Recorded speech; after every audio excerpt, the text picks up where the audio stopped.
फिर fourth point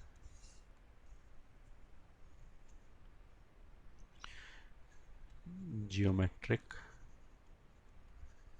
mean, ये ठीक है। उसमें a part for two numbers ए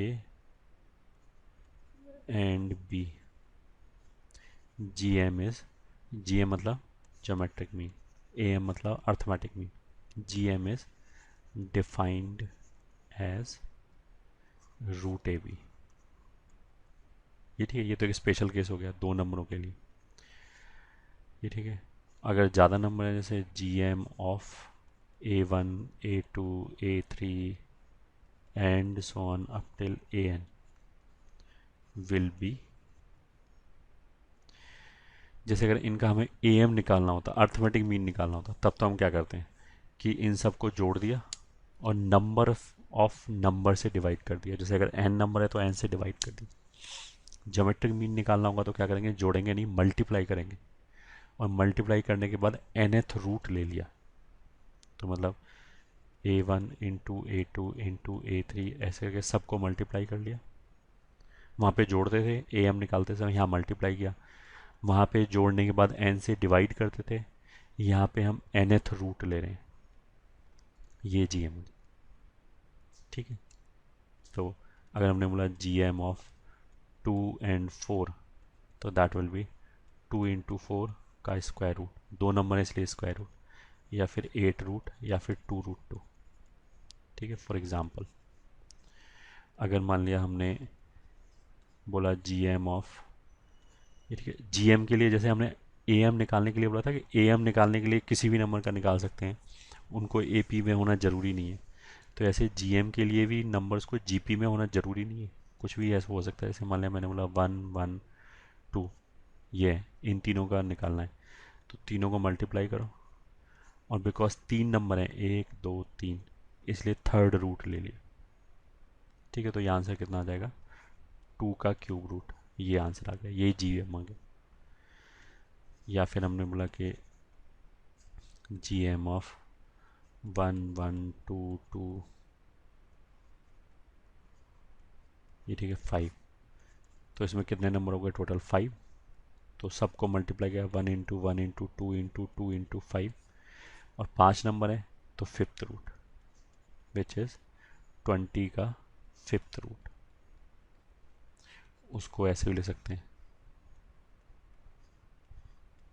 ठीक है, ये आंसर। फिर हमने ए एम में ये बोला था कि जो अर्थमेटिक मीन होगा वो सबसे छोटे नंबर से छोटा नहीं हो सकता और सबसे बड़े नंबर से बड़ा नहीं हो सकता। तो ज्योमेट्रिक मीन में भी ऐसे, अगर सारे नंबर पॉजिटिव हैं तो जो जी एम आएगा वो जो सबसे छोटा नंबर होगा उससे छोटा नहीं हो सकता, और जो सबसे बड़ा नंबर होगा उससे बड़ा नहीं हो सकता अगर पॉजिटिव सारे नंबर तो, ठीक है। इसलिए तो वो लिखा नहीं रहे, पहला चीज़। दूसरा,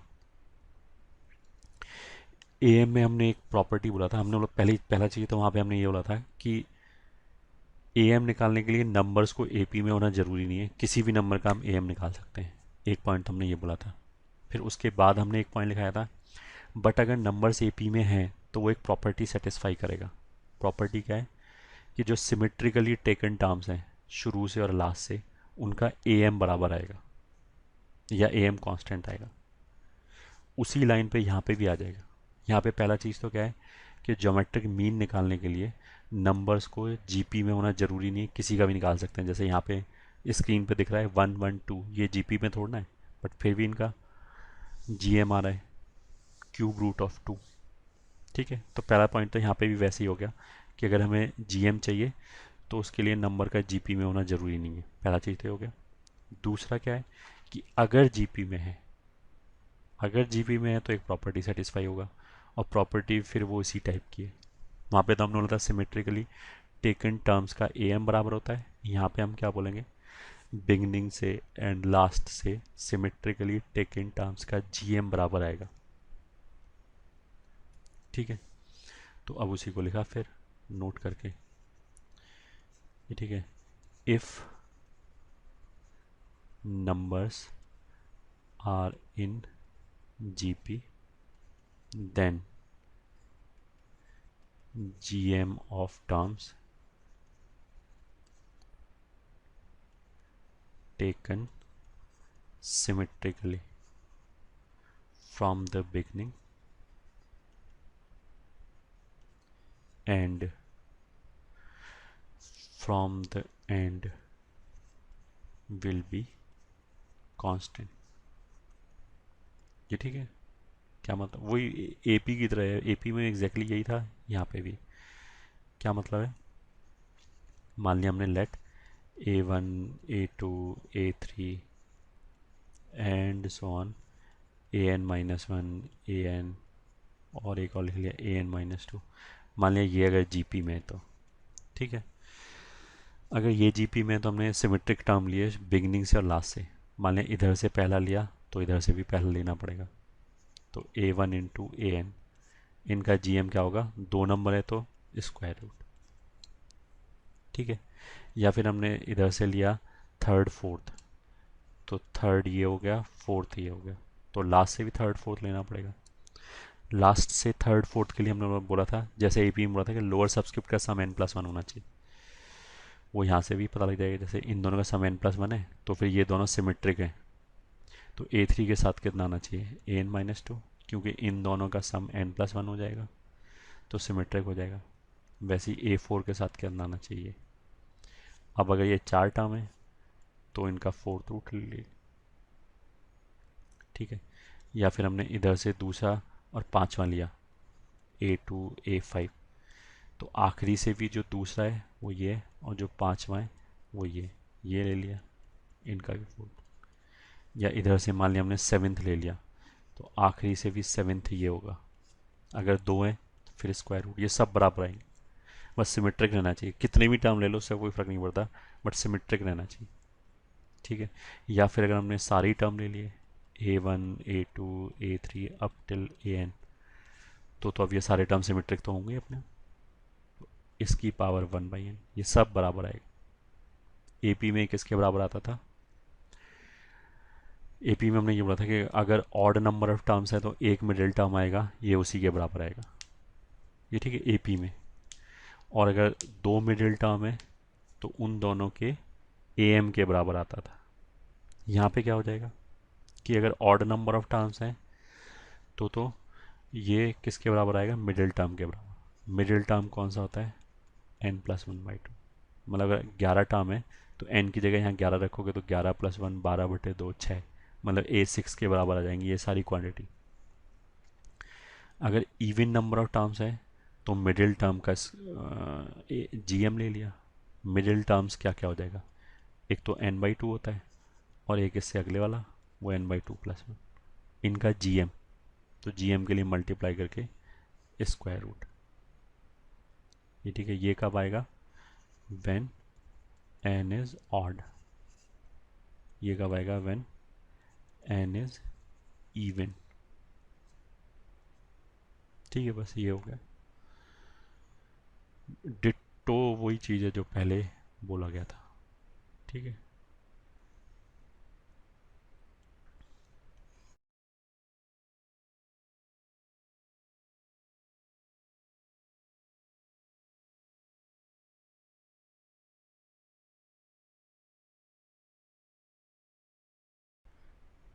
मतलब चलो एपी की तरह एक क्वेश्चन लिख लेते हैं। Let A1 A2 A3 up till A24 are in GP and A1 A2 A7 A18 to A23 A24 is equals to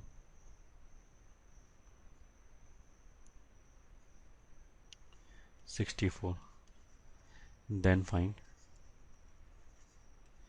A1 A2 A3 up till A24।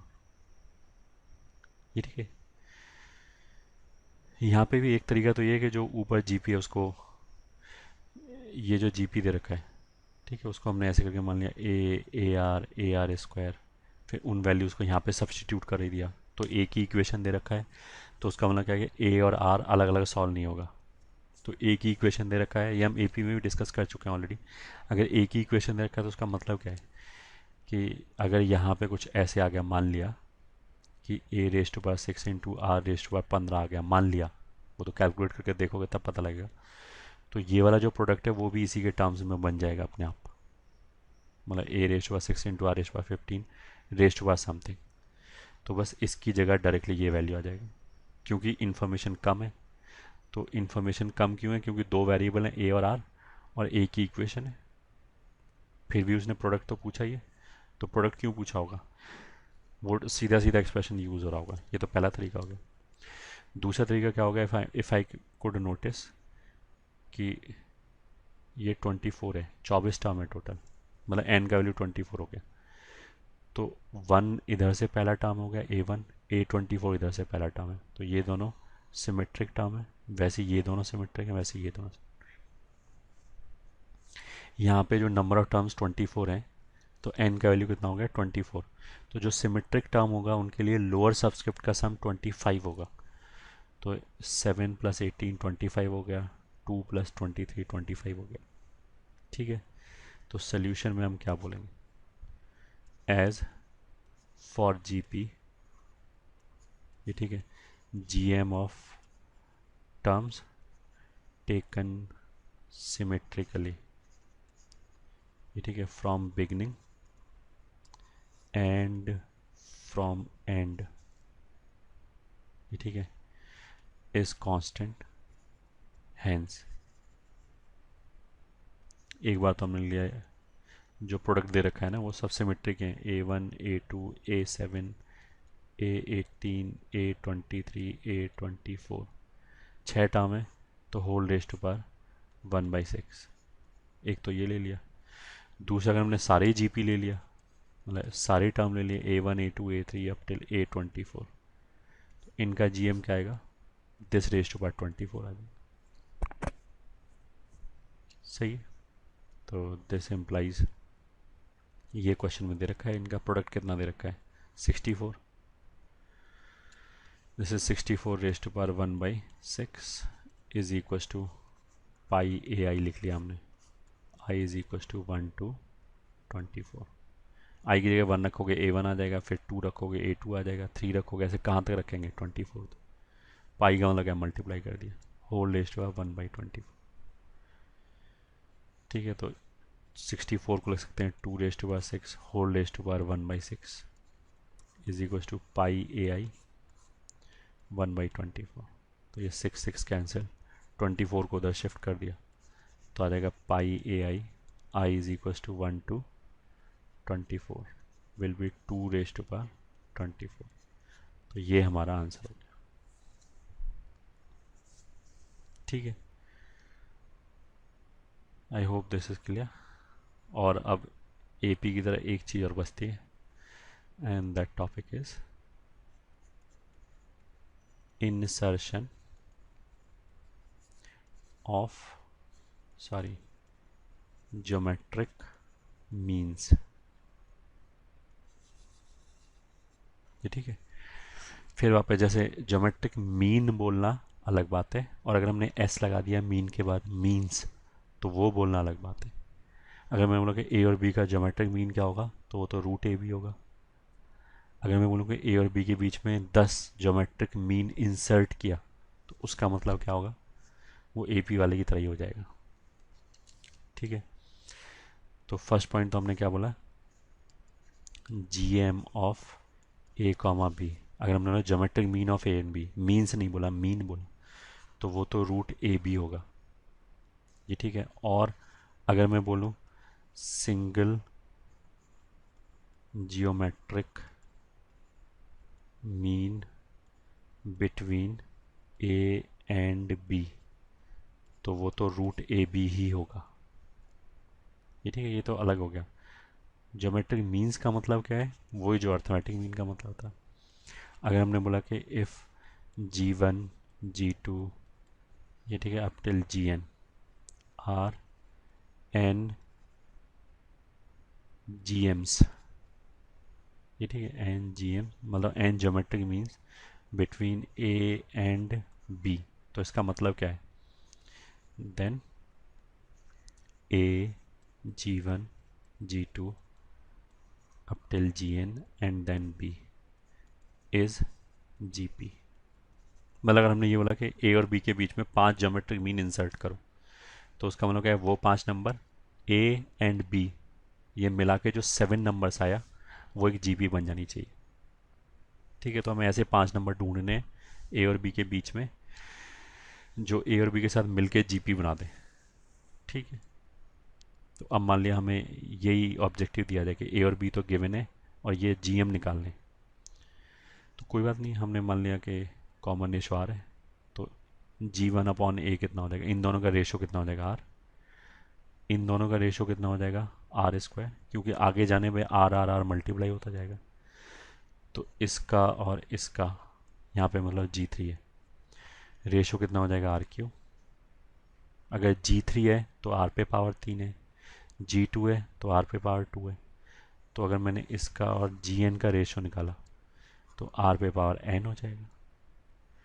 और इस पे और एक और स्टेप आगे चले गए, बी तक का रेशो निकाला तो आर पे एक पावर और हो जाएगा आर वन।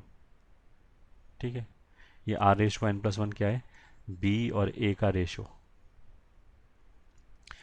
तो आर रेश टू, हम भाई बेसिकली हमारा एम क्या है, हमें ए और बी तो दे रखा है और G one G two G three ये निकालना है।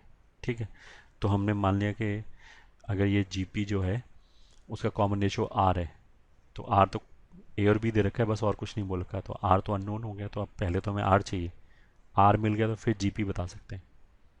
ठीक है, तो r ratio n plus one हमने क्या बोला, बी और ए का रेशो है, तो बी बाई ए होना चाहिए। तो इसका मतलब क्या हो जाएगा, r is equal to b by a whole raise to power one over n plus one. ठीक है, तो अब आ जाएगा first G M, first geometric mean between, ऐसे मैं बिटवीन लिखता हूँ, इसका मतलब बिटवीन है। ठीक है, a and b will be equals to, a और बी के बीच में पहला geometric mean that is nothing but this G one.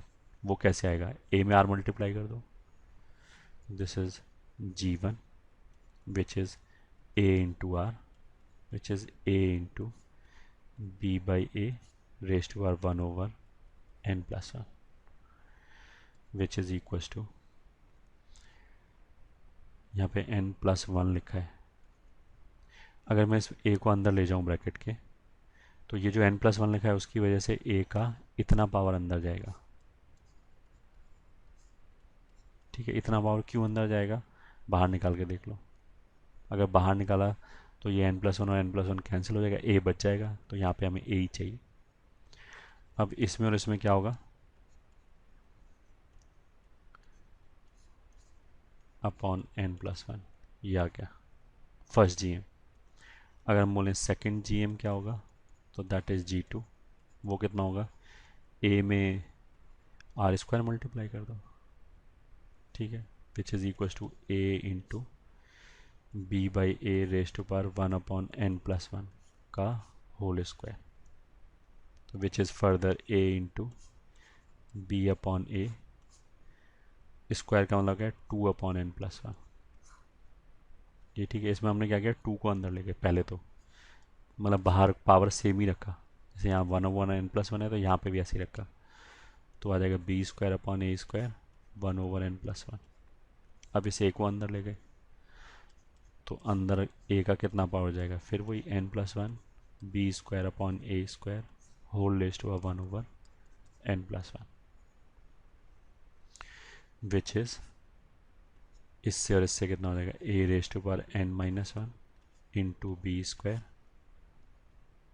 And one over n plus one, ये आ जाएगा। ठीक है, ये सेकंड जी हो गया।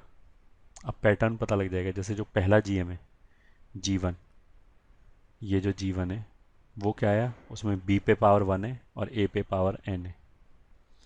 जो ये दूसरा जी एम आया इसमें बी पे पावर टू हो गया, ए पे पावर एन माइनस वन हो गया। तीसरा जो आएगा उसमें मतलब सिमिलरली जो थर्ड जी एम आएगा जी थ्री, तो उसमें क्या होगा, b पे क्यूब आ जाएगा, बस इन दोनों पावर का सम n+1 होना चाहिए। जैसे यहाँ पे भी इन दोनों की पावर का सम n+1 है, तो उसके हिसाब से a पे यहाँ पे पावर कितना होना चाहिए, n-2, और whole raise to power 1/n+1। ये तो सभी में है, इसमें भी है, इसमें भी है। तो अगर ये समझ में आया तो अब तो जनरल टर्म लिख सकते हैं, kth gm कितना हो गया, gk, विच इज b पे पावर तो k होना चाहिए और a पे ऐसे पावर होना चाहिए कि a और b की पावर का सम n+1 आ जाए। तो वो आ जाएगा n-k+1, 1/n+1। बस ये हो गया, ये हो गया इंसर्शन ऑफ gm। ठीक है, बहुत छोटा सा क्वेश्चन कर लिया। लेट बिटवीन 2 एंड से 128, ये ठीक है, 6 GMs are inserted, then find, ये ठीक है, थर्ड GM। ये तो सोल्यूशन शुरू हो गया हमारा। ठीक है, a का वैल्यू कितना है 2, b का वैल्यू कितना है 128, उसको हम 2⁻7 भी लिख सकते हैं। ठीक है, 6 GM इंसर्ट किया गया है, तो उसका मतलब क्या है, कॉमन रेशियो बराबर r कितना था, b/a whole raise to power 1/n+1 ऐसे था। ठीक है, चाहे तो ऐसे करके निकाल लो, चाहे हम डायरेक्टली बोल सकते हैं हमें थर्ड GM चाहिए। ये ठीक है, मतलब हमें G3 चाहिए, तो उसमें b पे पावर 3 था, a पे पावर n-2 था, whole raise to power 1/n+1। Question के हिसाब से n का वैल्यू कितना है 6, क्योंकि 6 GM इंसर्ट किया। चाहे यहाँ से r निकाल लो, r के बाद कैलकुलेट कर सकते हैं। अच्छा, एक चीज़ और इम्पॉर्टेंट है, ये समझ में आना चाहिए कि अगर हम GP की बात करें ना, इस पूरी GP की, जैसे ये पूरी GP की, तो जो इसमें G3 है वो है तो थर्ड GM, ये ठीक है, but this is fourth term of GP। ये ठीक है, क्योंकि GP तो A से शुरू हो रहा है। ठीक है, मतलब क्या बोला हमने, वैसे तो जब हम nth टर्म लिखते हैं तो उसमें ऐसे लिखते हैं a × r⁻n-1 ऐसे लिखते हैं। तो अगर उस हिसाब से लिखना चाहोगे तो फिर a से शुरू करना पड़ेगा। तो G3 तो फोर्थ टर्म है, तो 4-1 वापस 3 आ जाएगा, तो G3 में r³ ही आएगा, ar³ करके आएगा मतलब।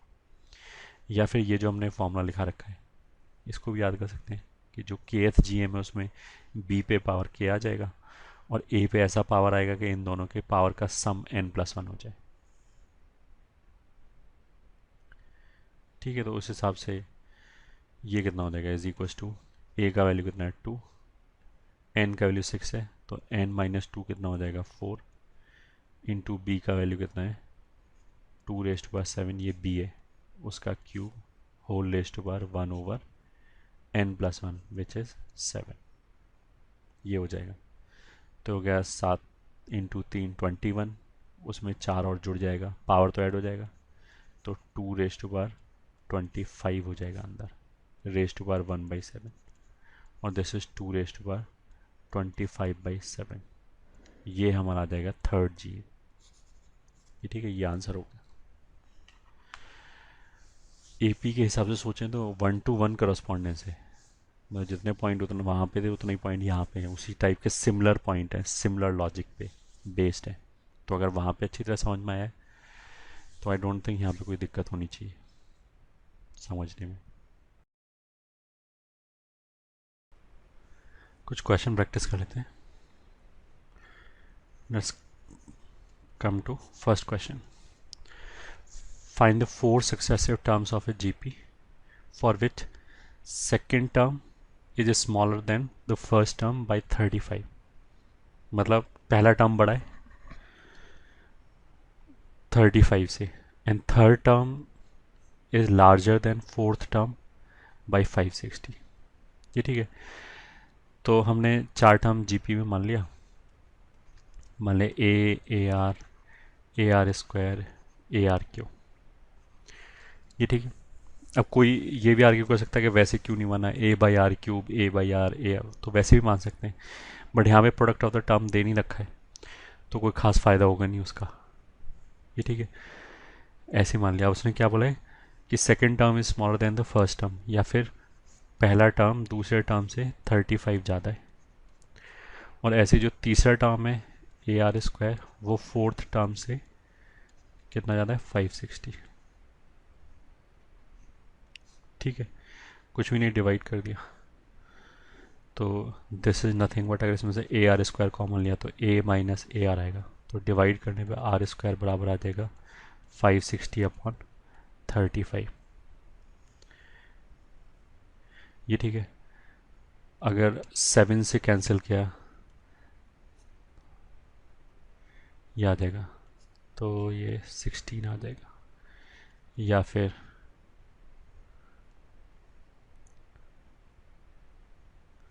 आर स्क्वायर का वैल्यू कितना हो गया 16, और यूल से आर इज इक्वल टू कितना हो जाएगा ±4। ठीक है। अब अगर मान लिया आर का वैल्यू -4 है, ठीक है, तो किसी भी एक जगह इक्वेशन में रख के उठा के रख दिया तो ये आ जाएगा 1 minus r is equal to 35। तो अगर आर का वैल्यू -4 है तो यहाँ पे रखने में कितना हो जाएगा ए टाइम्स 5 इज इक्वल टू 35, या फिर 7। तो यहाँ से कितना आ जाएगा ए इज इक्वल टू 7। तो इस वाले केस में जीपी कितना हो जाएगा, पहला टर्म 7, फिर आर का वैल्यू अगर -4 है तो उसे मल्टीप्लाई करते चलेगा।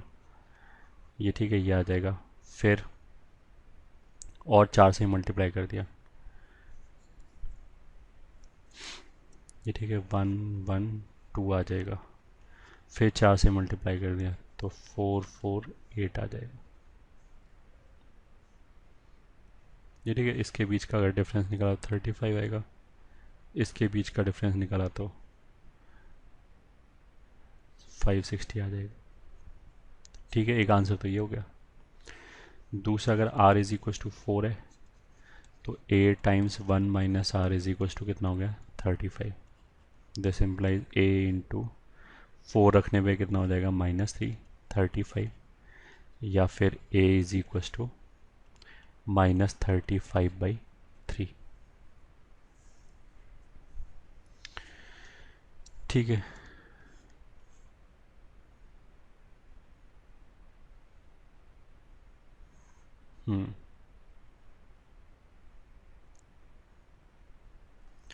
तो इस वाले केस में जो जीपी हो जाएगा वो कितना हो जाएगा, पहले तो हो जाएगा -35/3, फिर अगला टर्म क्या होगा, इसको 4 से मल्टीप्लाई कर दिया।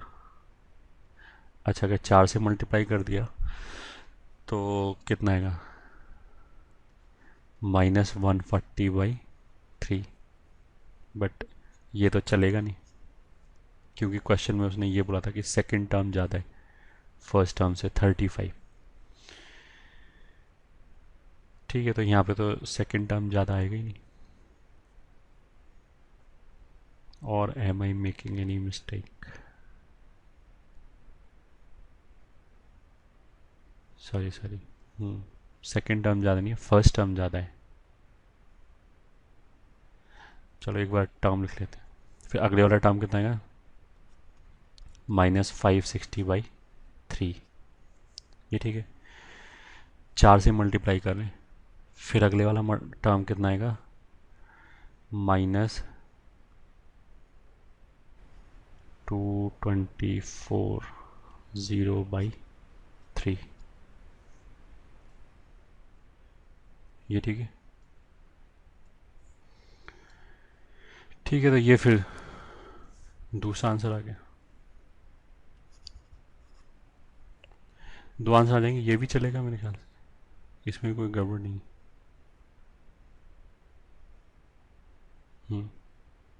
तो बस सॉल्व हो गया, एक आंसर तो ये आ गया, 4 टर्म ये हो गए, दूसरा आंसर ये हो गया।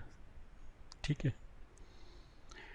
Okay, now let's go to second question. If ABC are in GP, okay, and X and Y are respectively the AM between AB and BC. Okay, question 2 में क्या बोला है कि ABC GP में, ये ठीक है, and X and Y are respectively AM between AB and BC, ये ठीक है। इन दोनों के बीच का जो AM है वो X है, इन दोनों के बीच का जो AM है वो Y है। एंड देन प्रूव करने के लिए क्या बोला है, टू प्रूव रेसिप्रोकल का सम is 2/b, 1/x plus 1/y बराबर 2/b। ये फर्स्ट पार्ट हो गया। सेकेंड पार्ट हो गया a/x plus b/y is equal to, नहीं sorry, a/x plus c/y is equal to 2। ठीक है, ये क्वेश्चन है। तो हमने सोल्यूशन लिख लिया। पहली बार तो जो उसने ए बी सी ये जीपी में दे रखा है, तो यहाँ तो 3 वेरिएबल है, तो उसकी बजाय हमने ऐसे मान लिया ए आर स्क्वायर, तो एक वेरिएबल कम हो गया और सब कुछ ए और ए आर में कन्वर्ट कर लिया। एक्स ए बी के बीच का ए एम है, तो फिर एक्स कितना होना चाहिए, a plus a r by 2। ऐसी वाई कितना होना चाहिए, a r plus a r square by 2, या फिर this is a r by 2 1 plus r, this is a common a by 2 1 plus r, ये हो गया। ठीक है, अब जो प्रूव करना है बस, और कुछ तो इन्फॉर्मेशन है नहीं। तो अब जो प्रूव करना है फर्स्ट पार्ट में, उसमें लिख लिया हमने left hand side 1/x plus 1/y is equal to, reciprocal लेके जोड़ दिया तो आ जाएगा 2/a1 plus r plus 2/ar 1 plus r. तो this is equal to 2/a1 plus r, ये कॉमन आ जाएगा 1 plus 1/r which is 2/a1 plus r into 1 plus r upon r, तो ये कैंसिल, दिस इज 2/ar, और ar किसको बोला है, b को, तो इसको वापस लिख दिया 2/b। तो हैंस प्रूव फर्स्ट पार्ट में यही प्रूव करना था। सेकेंड पार्ट में a/x प्लस c/y लिखा है, सेकेंड पार्ट में a/x प्लस c/y, तो a/x का वैल्यू फिर इसकी तरह आ जाएगा 2a1 plus r plus c कितना है ए आर स्क्वायर, और y का वैल्यू फिर ये 2/ar1 प्लस आर। ठीक है, तो a और a कैंसिल, r और r cancel, 2/1 plus r common ले लिया तो 1 प्लस आर, ये भी कैंसिल, तो ये कितना हो गया 2। Hence proof. ये सेकंड पार्ट हो गया। ये प्रोसीजरल क्वेश्चन है, कुछ भी नहीं है, जो वो बोल रहा है वो करते रहो, अपने आप आंसर आ जाएगा। ठीक है,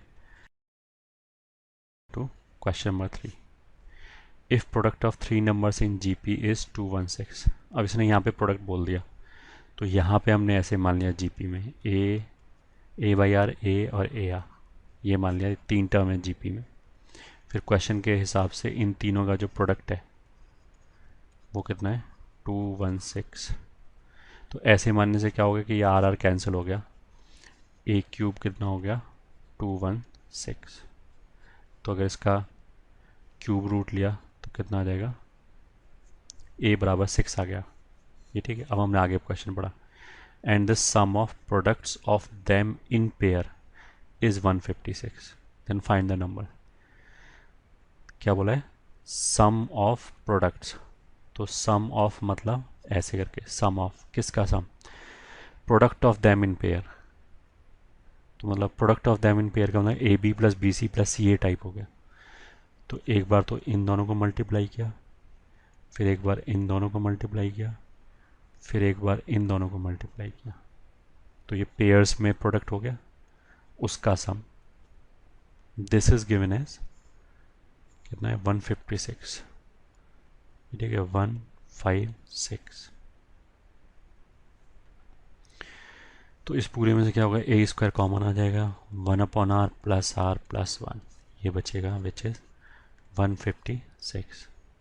ए का वैल्यू कितना है 6, तो यह आ जाएगा 1+r+r² upon r is equal to 156/6 into 6। तो 6 से कैंसिल किया, इतना आ गया, फिर 2 और कैंसिल कर दिया तो ये आ गया। तो यहाँ से आ जाएगा 3r² + 3r + 3 is equal to 13r, या फिर 3r² - 10r + 3 is equal to 0। r² - 10/3 0, ये ठीक है। ये दिख रहा है हमें 3 + 1/3 है, ये 3 × 1/3 है। तो यहाँ से r का वैल्यू कितना आ गया 1/3, 3। ठीक है, a का वैल्यू कितना आ चुका है 6। तो GP1 कितना हो जाएगा, अगर r का वैल्यू 1/3 है तो फर्स्ट टर्म 6 हो जाएगा, फिर 1/3 से मल्टीप्लाई किया इसको तो कितना हो जाएगा 2, फिर 1/3 से मल्टीप्लाई किया तो 2/3। नहीं सॉरी, गड़बड़ हो गया ना। जो सीरीज़ है वो ऐसे a/r a और ar है, ठीक है। तो पहले वाले केस में तो क्या होगा, a का वैल्यू कितना निकल के आया 6, तो पहले वाले केस में तो 6 upon, let me again write down 1/3। तो ये तो AR A और AR ऐसे लिखा जा रहा है। तो A का वैल्यू 6/1/3, फिर कॉमा A कॉमा 6 × 1/3 ऐसे होगा। तो GP1 कितना हो गया 1862, ये ठीक है। GP2 कितना हो जाएगा, जिसमें R का वैल्यू 3 है, उसमें हो जाएगा A/R की जगह ये, A की जगह ये, और A × R की जगह ये। तो ये कितना हो गया 2, 6, 18। मतलब ऐसे हमेशा ही होगा वैसे कि अगर उसने 3 नंबर्स बोल रखे हैं, फिर आगे कुछ ऐसी प्रॉपर्टी दी है जो सिमेट्रिक प्रॉपर्टी है तीनों नंबर्स में, तो अगर एक वैल्यू अल्फ़ा बीटा गामा रहा है तो उसको पलट के लिखने से गामा बीटा अल्फ़ा भी आ जाएगा।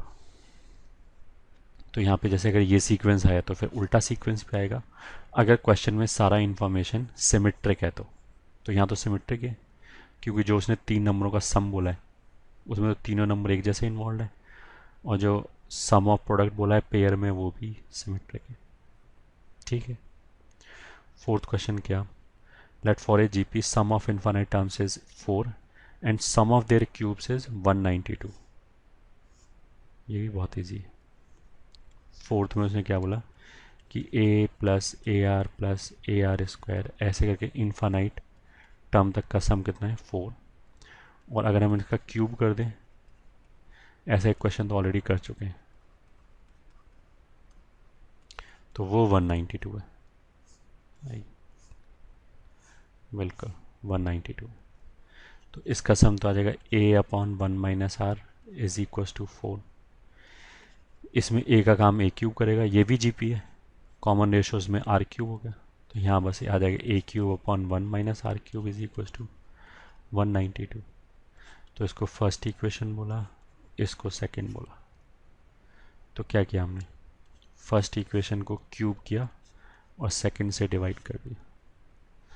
तो फर्स्ट इक्वेशन का क्यूब आ जाएगा A³/1 - R का cube whole divided by, second आ जाएगा A³/1 - R cube is equal to, यहाँ पे आ जाएगा 4³/192।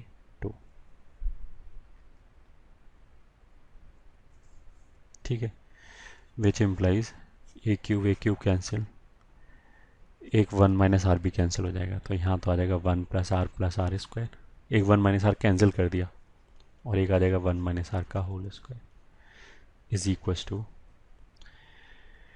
ये हो जाएगा 4 क्यूब और ये हो जाएगा,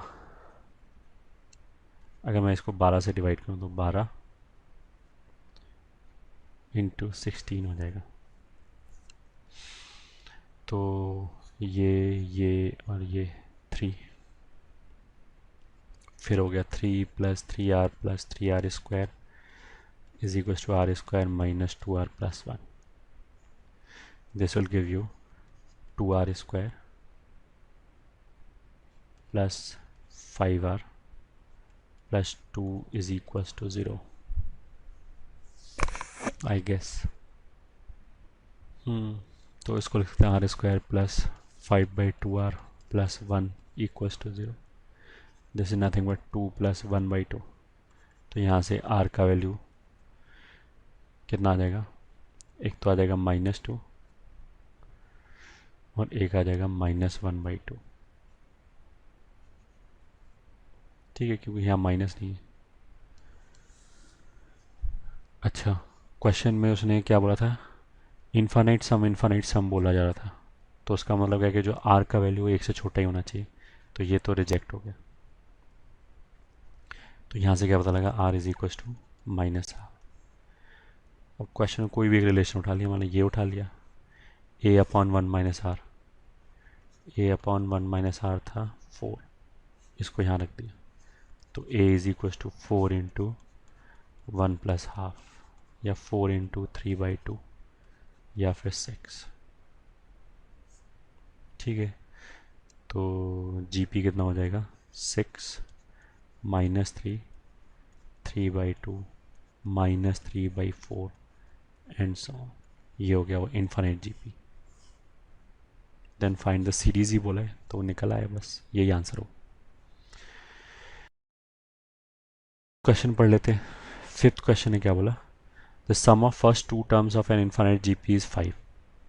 ठीक है, and every term is 3 times the sum of all the terms that follows it, then find the series. उसने क्या बोला, पहले 2 टर्म को जोड़ो तब तो 5 आ जाएगा। उसके बाद सीरीज में क्या खूबी है कि कोई भी एक टर्म उठा लिया, मान लिया 4th टर्म उठा लिया, तो every term is 3 times the sum of all the term that follows it. मतलब अगर हमने 4th टर्म उठा लिया तो 4th टर्म क्या होगा, 4th टर्म के बाद जितने भी टर्म आ रहे हैं 5, 6, 7, 8 से लेके इन्फिनिटी तक, सबको सम किया, उस सम का भी 3 गुना होगा 4th टर्म। 4th तो मैंने फॉर एग्जांपल बोला है। 3rd टर्म उठा लिया तो 4th से लेके इन्फिनिटी तक 3rd के आगे आगे वाले जितने टर्म है सबको जोड़ लिया, वो जो सम आएगा उसका 3 गुना ये वाला टर्म हो जाएगा। तो ये तो हमने समझाने के लिए बोला है, टर्म तो ऑफकोर्स फर्स्ट ही उठाएंगे। पहले 2 टर्म का समेशन 5 है, तो अब हम इस पे आ गए। ठीक है, question 5, AR square and so on. तो पहले तो क्वेश्चन में क्या क्या गिवन है, पहले 2 टर्म का समेशन 5 है, एक तो ये गिवन है। दूसरा, कोई भी टर्म उठा लिया, मान लिया हमने a उठा लिया, तो वो किसके बराबर होगा, इसके बाद जितने भी टर्म आए उनका 3 गुना, उनके सम का 3 गुना। तो a के बाद कौन कौन से टर्म आए, AR plus AR square plus AR cube plus and so on, इन सब के सम का 3 गुना ये टर्म हो जाएगा खुद। ठीक है, तो ये सॉल्व करना बहुत ईजी है, ये आ जाएगा a इज इक्वल टू 3। अब ये जो है ये फिर एक GP है, जिसका फर्स्ट टर्म तो ये हो गया। फॉर्मूला तो ऐसे होता है ना, a/1 - r। तो यहाँ पे a का काम कौन कर रहा है, फर्स्ट टर्म ये कर रहा है AR, तो इसलिए AR न्यूमरेटर में आ गया, और 1 - r तो ऐसे ही रहेगा। तो ये a और ये a कैंसिल, तो यहाँ से आएगा 1 - r बराबर 3r, और r इज इक्वल टू, ये इधर आके 4r हो जाएगा, 1/4। ये आ गया, इसको यहाँ पे रखा, तो a टाइम्स 1 + 1/4 बराबर 5, या फिर a टाइम्स 5/4 बराबर 5, या फिर a बराबर 4। ठीक है, a भी 4 हो गया, r भी 1/4 हो गया। तो सीरीज़ क्या हो जाएगा इस वाले केस में, पहला टर्म 4, फिर 4 इंटू 1/4 1, फिर 1/4, फिर 1/16 and so on up till infinity. ये जीपी हो गया। इस जीपी में ऐसी खूबी है, कोई भी टर्म उठा लिया, जैसे मान लिया 1/4 उठा लिया, इसके बाद ये सब जोड़ दिया हमने इन्फाइनाइट तक, उसको 3 गुना किया तो 1/4 आ जाएगा। ठीक है, इसमें भी उसने ये पूछा था फाइंड द सीरीज। तो बस ये भी सॉल्व हो गया। Now let's go to 6th question, जल्दी जल्दी सोल्यूशन। इसमें इतने सारे पार्ट हैं। फर्स्ट पार्ट में क्या हमें सम निकालना है, 7 + 77 + 777 plus and so on n terms. ऐसा एक क्वेश्चन कर चुके हैं वैसे। हमने क्या किया, 7 कॉमन ले लिया तो कितना हो जाएगा, 1 + 11 + 111 प्लस ऐसे हो जाएगा एन टर्म, अगर 7 कॉमन ले लिया। फिर हमने क्या किया, ऊपर नीचे 9 से मल्टीप्लाई किया तो ये ऐसे हो जाएगा 9 + 99 प्लस, एक 9 को तो अंदर ले गए एन टर्म्स। और ये हमने कर रखा है पहले से ही कि इस 9 को हम क्या लिख सकते हैं, 10 - 1 प्लस, फिर इस 99 को क्या लिख सकते हैं, 10² minus plus 10³ - 1 plus and so on. nth term में आएगा दिस -1। ये तो ऑलरेडी सॉल्व करा रखा है इसी क्वेश्चन, इसी चैप्टर में।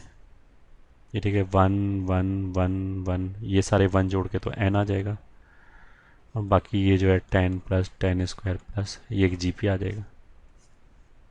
ठीक है, उसको सम कर लिया, 7/9 10 × r⁻n - 1/r-, या फिर फाइनली दिस इज 7/9 10/9 × -n। ये हो जाएगा आंसर। ठीक है, बहुत ईजी क्वेश्चन है ये तो। फिर अगला टर्म, मतलब नेक्स्ट पार्ट, 3.01 5.001 7 पॉइंट इतना n टर्म्स। ठीक है, सॉरी, सेकेंड पार्ट 3.01 + 5.001 + 7.1 प्लस ऐसे करके n टर्म्स तक है। तो हमने क्या किया, इनको और इसको अलग अलग कर दिया, मतलब 3 + 0.01 प्लस 5 प्लस, फिर ऐसे ही 7 + 0.1231 प्लस एंड सो ऑन। ठीक है, अब हमने क्या किया, पहले पहले टर्म को तो अलग निकाल दिया, 3 + 5 + 7 प्लस ये n टर्म्स आ जाएगा, और जो दूसरे दूसरे टर्म है वो मतलब ऐसे 10⁻², इसको लिख सकते हैं 10⁻², इसको लिख सकते हैं 10⁻3। ठीक है, ये भी n टर्म्स आ जाएंगे। अब ये एक AP है और ये एक GP है। इसमें कॉमन रेशो कितना है, 1/100, सॉरी 1/10 है। यहाँ से यहाँ तक जाने में एक 10 से डिवाइड किया है, और A का वैल्यू कितना है, वो 1/100 है। ये ठीक है, इसमें A का वैल्यू कितना है, 3, D का वैल्यू कितना है, 2, और N का वैल्यू तो N है। तो इसका सम कितना आ जाएगा, n/2 2 × A plus n - 1 × D plus इसका सम क्या आएगा, वो आएगा A times 1 - r⁻, number of terms, upon 1 - r। ये आएगा। सिंप्लीफाई कर सकते हो अपने आप, ये दो कैंसिल, तो आ जाएगा n × n + 2।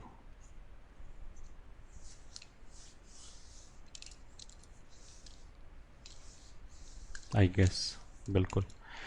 और ये कितना आ जाएगा, 1/100 1 - 1/10⁻n/9/10। तो इससे एक ये जीरो कैंसिल हो, n × n + 2 प्लस 1/90 1 - 1/10⁻, ये आंसर हो गया। ठीक है,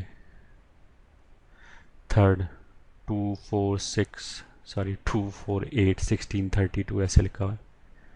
टोटल 90 टर्म्स हैं।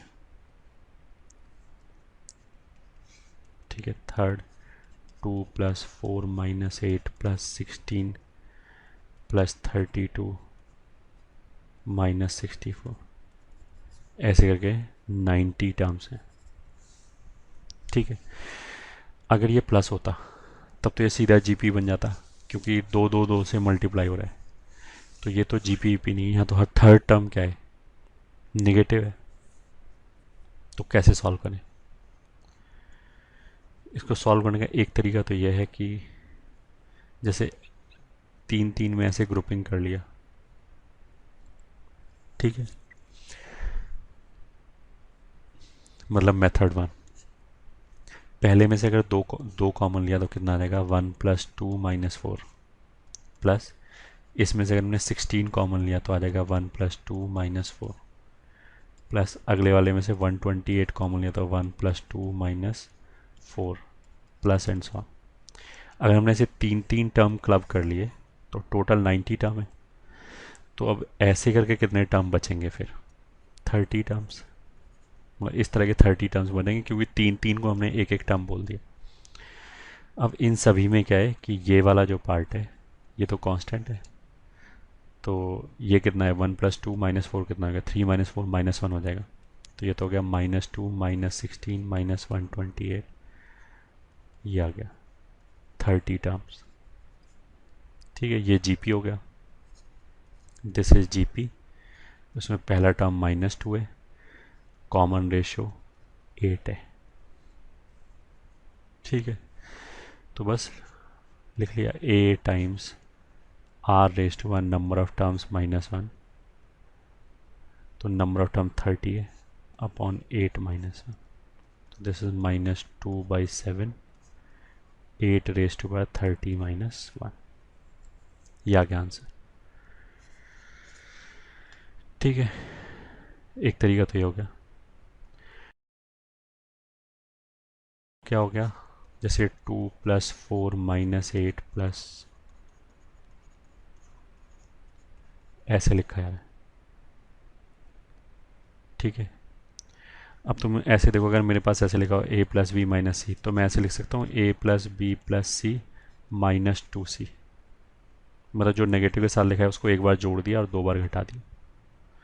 तो यहाँ पे भी हमने क्या किया कि ये 8 नेगेटिव के साथ लिखा है तो इसको एक बार जोड़ दिया, 2+4+8, अभी 2 बार घटा दिया, वो भी घटाएंगे। फिर 16 और 32 तो पहले से ऐसे लिखा हुआ है, इसको फिर एक बार जोड़ दिया, तो ये भी 2 बार घटेगा, प्लस ऐसे करते रहे। ये तो वो सब टर्म आ गए, और जो 2 2 बार घटा रहे थे उसमें से ये 2 कॉमन ले लिया, तो ये घटेगा, फिर ये घटेगा। ठीक है, अब दोनों ब्रैकेट में अंतर क्या है, इस ब्रैकेट के अंदर तो 90 टर्म्स आ जाएंगे, बट ये जो ब्रैकेट है वो इनके करस्पॉन्डिंग बनना है, तो वो तो एवरी थर्ड ब्रैकेट है, थर्ड टर्म है, तो यहाँ केवल 30 टर्म्स आ जाएंगे। जैसे ए बी सी है तो सी के करस्पॉन्डिंग एक टर्म आएगा इस ब्रैकेट में, फिर डी ई एफ हो गया तो एफ के करस्पॉन्डिंग फिर एक टर्म आएगा, तो इसलिए 30 टर्म है। तो अब क्या हो गया, ये भी जीपी हो गया और ये एक दूसरा जीपी हो गया। तो मतलब इसको अगर हम भूल जाएं तो सम क्या होगा फिर, पहले वाले जीपी में 2, कॉमन रेशो कितना है 2 90 -1 अपॉन 2 -1, तो पहले का हो गया।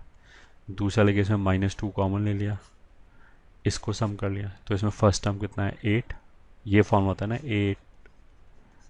8r-1, तो a की जगह कितना आ जाएगा, ये 8, फिर r की जगह कितना आ जाएगा, इसमें तो कॉमन रेशो 8 है, नंबर ऑफ टर्म्स 30 है, तो -1 अपॉन 8 माइनस, ये हो गया।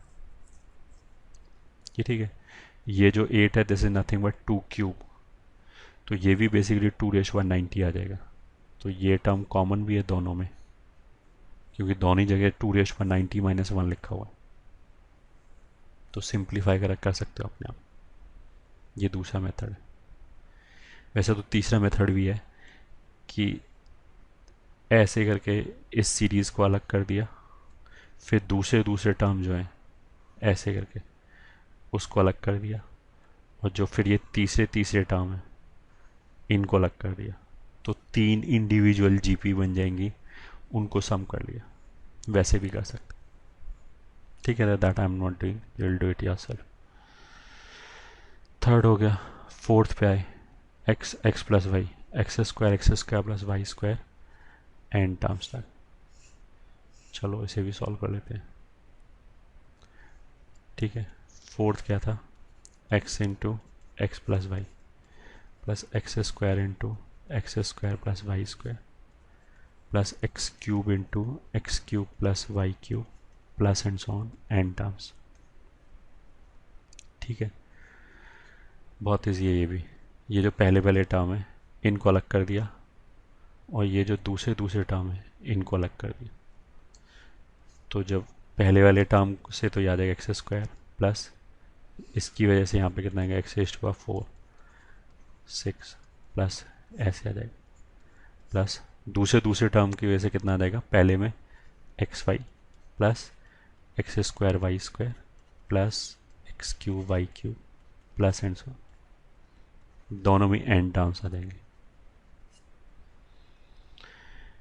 दोनों ही जीपी हो गया, ये भी जीपी है, ये हो जाएगा फर्स्ट टर्म ए, आर कितना है, एक्स स्क्वायर है, raise to power x square से एक्स रेज टू पावर 4 हुआ, तो आर का वैल्यू एक्स स्क्वायर हो गया, तो raise to power number of terms n minus 1 upon r minus 1। दूसरे वाले केस में फर्स्ट टर्म कितना हो गया, एक्स वाई, कॉमन रेशो कितना है इसमें, एक्स वाई ही है, raise to power number of terms upon x y minus 1। इसमें आंसर ये हो गया बस, ठीक है। बहुत सिंपल क्वेश्चन है बेसिकली, बस डिफरेंट डिफरेंट फॉर्म में लिख रखा है। ये हो गया 1/2 3/4 7/8 फिफ्थ में। चलो फिफ्थ,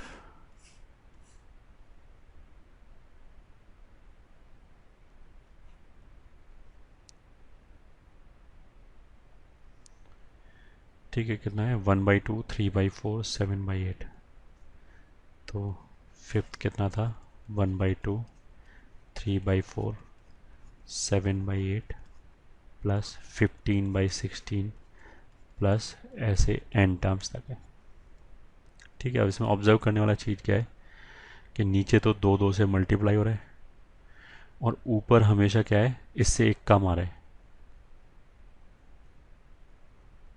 ठीक है। तो उसका मतलब ये है कि फिर हम हाफ को ऐसे ले सकते हैं 1 माइनस हाफ, 3/4 को ऐसे लिख सकते हैं 1 माइनस 1/4, मतलब जो ऊपर एक कम आ रहा है ना 3, उसको लिख लिया 4 माइनस 1। फिर ये जो 7 आया इसको लिख लिया 8 माइनस 1, सेपरेट कर दिया, ऐसे भी बोल सकते हैं 1 माइनस 1/8 प्लस 1 माइनस 1/16, ऐसे करके टोटल n ब्रैकेट्स आ जाएंगे, ठीक है। तो इसमें ये जो 1 1 1 है इनको तो निकाल के अलग जोड़ लिया, वो तो n हो जाएगा, और इन सब को अलग कर दिया, तो उसमें माइनस हाफ अगर कॉमन लिया तो 1 प्लस हाफ प्लस 1/4 ऐसे करके आ जाएगा n terms, which is equal to n minus half. और इसमें तो ये फिर ये जीपी हो गया, इसके लिए पहला टर्म 1 है, तो 1 into 1 minus r raise to power n upon 1 minus r, which is equal to n minus half, और ये भी हाफ हो जाएगा, तो वो ऊपर जाके 2 हो गया, ये हो गया बस, ठीक है। ये कैंसिल, तो ऐसे भी लिख सकते हैं n minus 1 plus 2 raise to power n, ये भी आंसर है, ठीक है। ये फिफ्थ पार्ट हो गया। सिक्स पार्ट देख लिया, 2 2 4 1 8 हाफ 16 एंड 55 टर्म्स।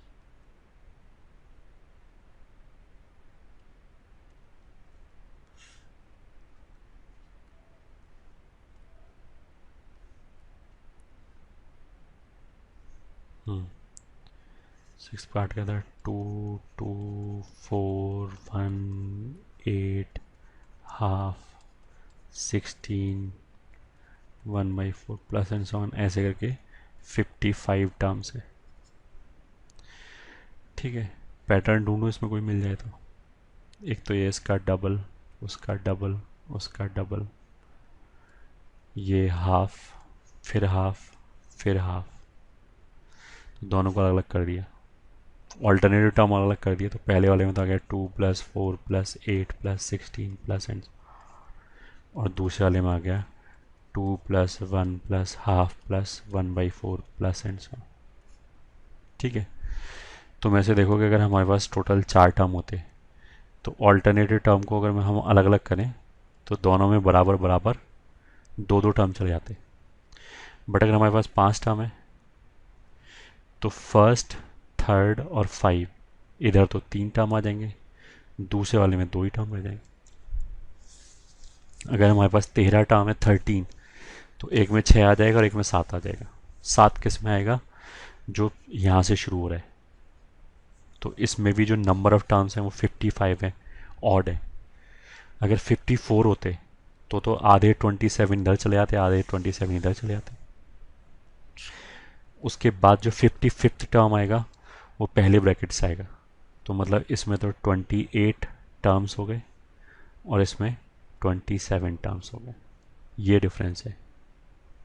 सही है, तो इसमें तो 28 टर्म्स की जीपी का सम निकालना है, तो a times r raise to one number of terms -1 upon r-1, ये तो अलग हो गया।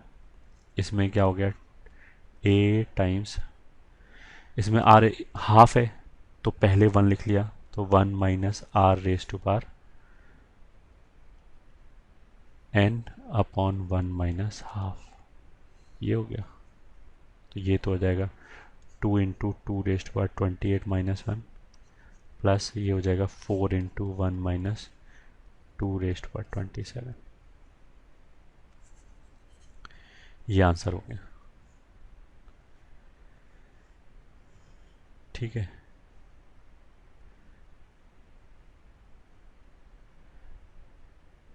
एक और बच गया।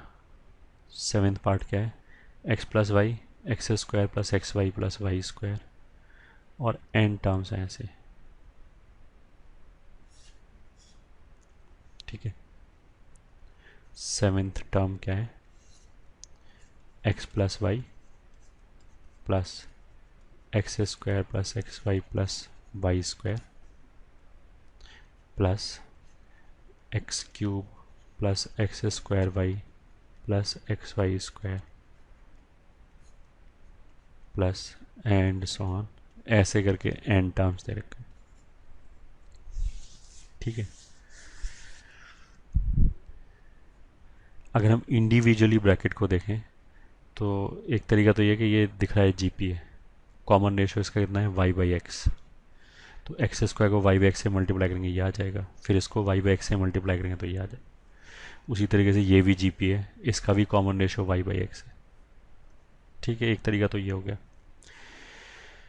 दूसरा, अगर तुम्हें ये x raise to y n minus y raise to y n वाला फॉर्मूला आता है तो इसको हम ऐसे लिखते हैं x minus y x raise to y n -1 plus x raise to y n -2 into y plus x raise to y n -3 into y square plus and so on, last में आता है y raise to y n -1।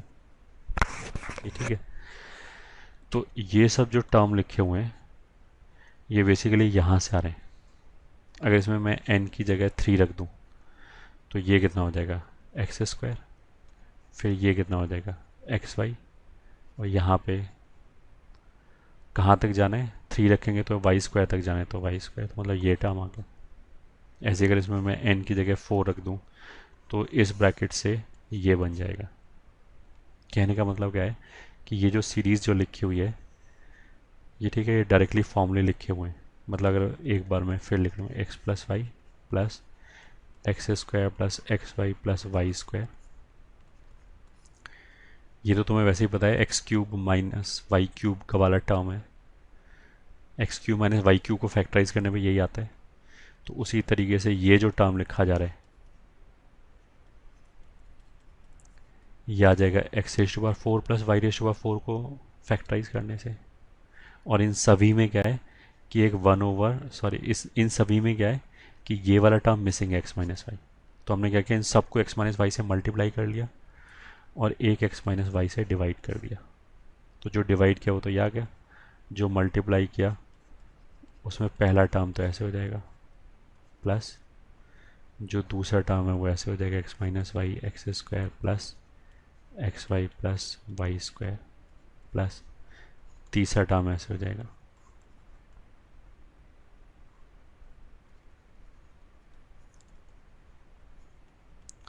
Plus y cube plus and so. ठीक है, this will be 1/x - y।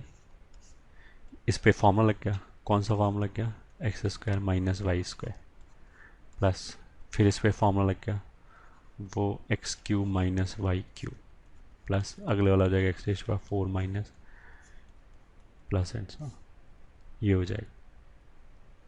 ठीक है, क्या करें अब, इसमें अलग अलग कर दिया, एक्स वाले टर्म को तो एक तरफ कर दिया, वो तो ये आ गया x square plus x cube plus x raise to power 4 plus and so on minus दूसरे टर्म को अलग कर दिया।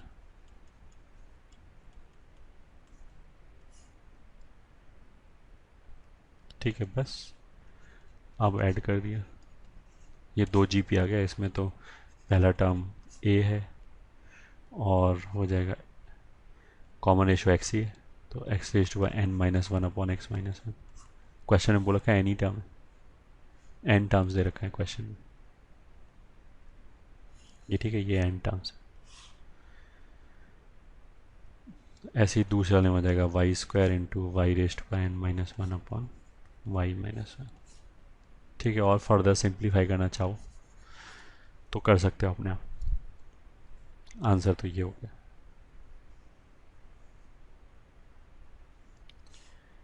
ठीक है, अब देख लिया और कोई पार्ट बचा है क्या, नहीं बचा, सारे पार्ट हो गए 7 तक। बस